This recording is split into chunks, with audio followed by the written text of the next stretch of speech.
one of Donald Trump's current impeachment lawyers, a man by the name of Bruce Castor.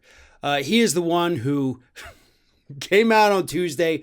He was the more friendly but stupid guy. He wasn't the crazy one yelling at everybody. That was shown. Castor was the guy who said, "Why do we call it my senator?" You know, like he was doing some kind of bad Seinfeld routine. But anyway, Bruce Castor, back in December, got hired by a law firm run by a lawyer by the name of Michael Van Der Zeen. And Van Der Zeen, earlier in 2020, had actually filed a lawsuit against Donald Trump for his repeated claims of voter fraud, specifically related to voting by mail. As you'll recall, wind the clock back 7 or 8 months, remember, Donald Trump was going on and on and on and on every single day about how you can't vote by mail during a pandemic because that's just going to open the door for all of this fraud. We know it's fraudulent. Fraud. And Van Der Zeen's firm was one of the law firms that filed a suit against him. And in the suit, this is what they described. DeJoy, who Donald Trump put in charge of the post office, they described him as, quote, a Republican Party and Trump campaign megadonor, and then they accused the Postal Service of, quote, reducing staff hours, prohibiting overtime, removing hundreds of high-volume mail processing machines from facilities across the country, and removing mailboxes in urban areas with high concentrations of minority, low-income, and Democratic voters.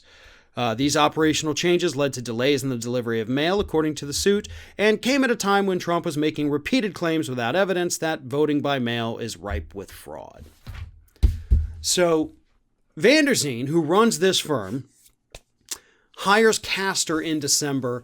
Donald Trump, the end of January, early February, hires Castor to be his impeachment lawyer along with Schoen. Now, the question I have at this point is Van Der Zeen, from what I can read here, seems like a good guy. Seems like he's running a good firm. He is very active in the trial lawyer world, especially up there in Philadelphia, Pennsylvania, where he is. There's a big community of that. And this guy, from what I can tell, is a pretty good plaintiff's lawyer. So it just kind of makes me wonder, why on earth would he even hire a guy like Castor? And it also makes me wonder, at this point, is Castor going to still be a member of this law firm after his ridiculous performance on the Senate floor? Maybe Castor was using this as an audition to go out there and start his own firm. Maybe he thinks that this is going to propel him to stardom, be the next Johnny Cochran, be the next Shapiro or Kardashian. Yeah.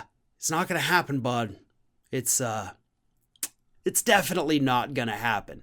But again, he's working for a firm that earlier last year was so annoyed and so pissed off and so activated by Donald Trump's voter fraud lies that they went out there and they sued the president over it. That's a good law firm. So again, it begs the question, why the hell is somebody like Bruce Castor even there?